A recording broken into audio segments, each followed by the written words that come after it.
have Thomas Klau with me. He's the senior political analyst at the European Council on Foreign Relations. He's also the author of a book on the creation of the euro. Thomas, this deal that's been reached, I mean, it really just exposed fundamental flaws in how the euro was put together. It doesn't resolve anything, does it?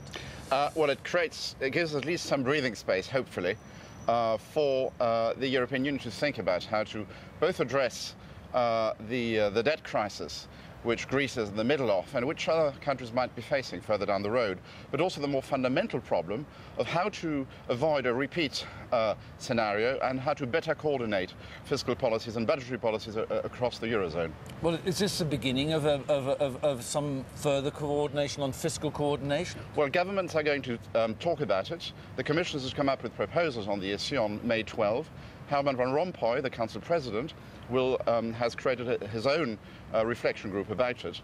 But the big problem is that whilst all governments say, yes, we have to coordinate better, no government so far has seriously signaled that it is willing to really share the decision-making process about how to construct its budget, its fiscal policy with others. And when the government is willing, then often it's the national parliament in countries where the parliament has a strong position that might interfere. And that's the crux of the problem. And would it, if they were to have some sort of coordination, would that mean there would have to be a rewriting of the treaties?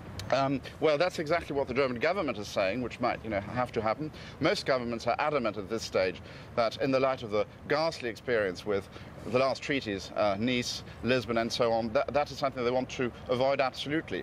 It is possible, certainly, to agree on better mechanisms, better coordination, better surveillance without reforming the treaties, but quite possibly in-depth changes might require exactly that. So if we do see some further attack on Spain and Portugal right now, then what you're actually saying is that there's nothing much that the governments can do if it were to happen. Well, that's a very pessimistic view, and we've seen, of course, in the last few weeks and months that sadly pessimism is often the right approach to this particular problem.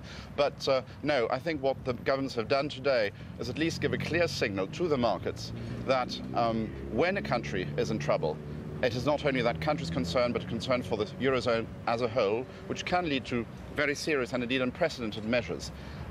Now, what they would be doing if Portugal and Spain, where the situation is different but bad in other ways, were to come under massive speculative attack remains to be seen. But it's clear, I think, that they won't be left to their own devices. All right, so we have a situation where governments or countries under attack not left to their own devices.